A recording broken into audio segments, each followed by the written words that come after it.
Hi everybody, it's Lori from Pink Cloud Scrappers and your Close to My Heart consultant. This is the card that we're going to be doing. We're going to go ahead and hop right into it because there's a bunch to do. The first thing that we're going to do, we're going to cut our base cardstock. I'm using the Grace paper pack on this, and we're going to cut our base cardstock here to 5.5 by 4 1/4 card. We're then going to cut, this is in the Barn Red, we are then going to cut a 4.5 by 3 1/4, so just a little bit inch less. And then we're going to come back in and do the same thing on this one. So we're going to do 3.5 by 2 1/4. The very first thing that we're going to do is we are going to stamp our word at the top. And the stamp set that we're using actually today is called Give Thanks. This is a great set for the holidays with Thanksgiving and everything coming up. And this is what it's got. It's got little pumpkins. I don't know if you can see it as well if I do it that way.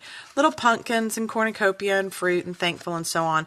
And we're actually using this one down here, this bundle of blessings is what we're going to be using.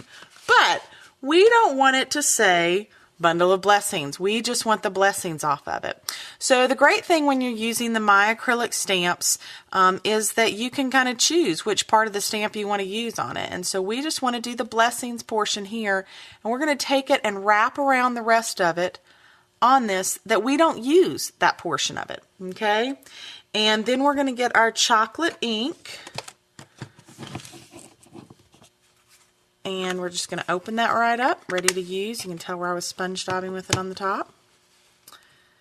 Take it, remember, stamp, stamp, twist, twist, stamp, stamp.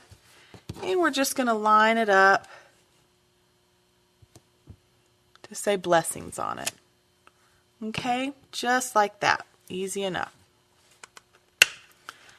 And then we will close that up. And while we're stamping, let's just go ahead and stamp our little cornucopia. Now, on the cornucopia, it's a pretty large stamp, so definitely you want to use your foam sheet behind it so that you get that nice solid stamp. So we're just going to come in, stamp, stamp, twist, twist. We've got it all good and inked up. Press it down. And there you go, you got a perfect stamp. All right.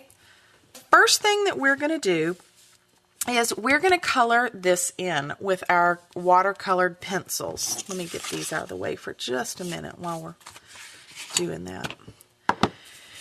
And our watercolor pencils, they're awesome. They're from Close to My Heart, and they've got all of our colors. And the first thing that I will tell you that I did was I colored all the way over this with honey. The whole thing. And don't worry about being too neat or not too neat with the colored pencils. We're going to be fine. So the very first thing, I've got this in stages as I said, I just colored it all the way over with the honey is the one that I used. And it's just going to make some of those colors that are a little bit poppy, maybe not quite so poppy, okay, because we want them to be that muted fall kind of color is what we're looking for. All right. So then we're going to come in and start coloring some of our vegetables and fruit and such. And this is almost kind of like the Copics of watercolor pencils. So I'm just going to kind of come in and shade.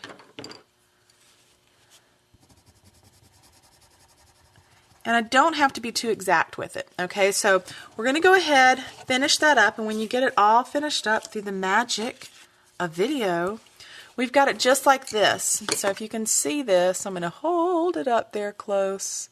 Hopefully you can see that it looks like I've colored it in. Kind of looks like a grade schooler colored it in, to be honest.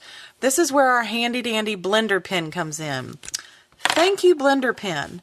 And basically when we start doing this, it is just going to turn these to almost kind of a paint.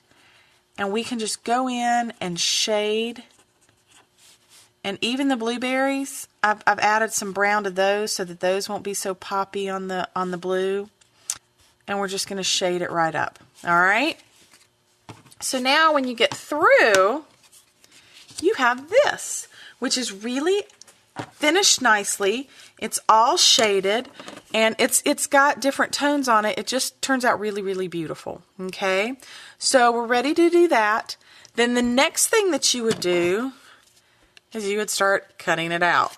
And remember, when you cut, remember you want to, especially on something so intricate as this, you want to move your paper, not the scissors. All right, that's the little tip I always tell people. Be sure you do that.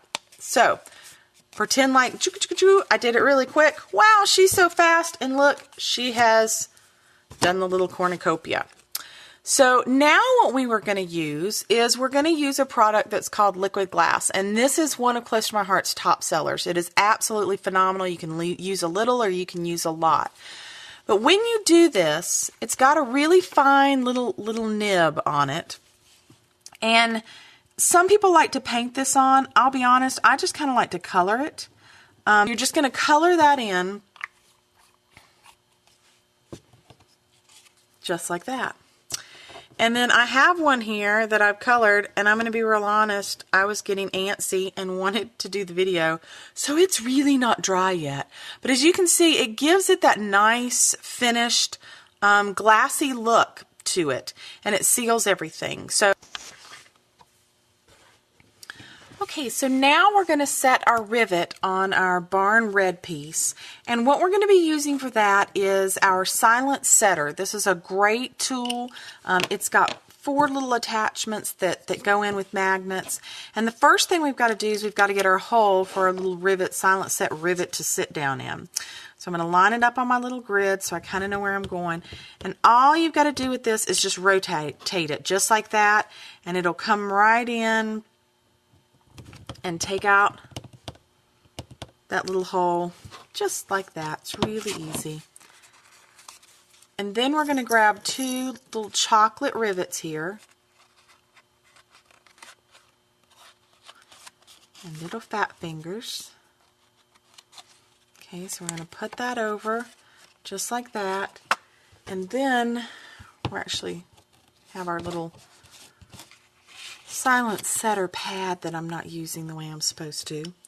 So we're going to change out now to the head that is the setter head for the smaller rivets. And this really is very easy. I'm making it look much more difficult. Go figure. So we're just going to kind of come around and work our way down with pressure, and it sets them perfect. It's so awesome. I have a crocodile, and I'll be honest, I hate it. It never set as good as I thought it should. So that's it. Our rivets are set. It was quiet. It didn't break my arm to do it, and they look absolutely perfect. So that's really, really cute. So the next thing we're going to do is I've got a little bit of our hemp, which I love using the hemp, especially for the holidays. It just seems like it's just, you know, for Thanksgiving and everything, the fall and the browns, and it just goes so well, that rustic look. So I'm just going to thread that right through here. Then I actually have a little button, which if my friend Dana is watching, she adores buttons. So now we're just going to take our little button and then trim that sweet little thing up. You want to go a hair shorter. Alright, there we go. So that's it. Alright. Now what we're going to do is we are going to take some glue. We're going to take our glue. We're going to... Alright, so I've got our little... Okay, so I have our cornucopia, and I have just put some foam dots here. Whoop, there we go, on the back. We're just sticking that on, and I'll be honest, this really is not dry, which is like not a good thing. You do want it to be dry, but if you're impatient just like me, then it may not be dry, and then you'll boo-boo it. And that's it, guys. You just put it on there, and then this is, as I said, what the finished product looks like, and it's really, really cute.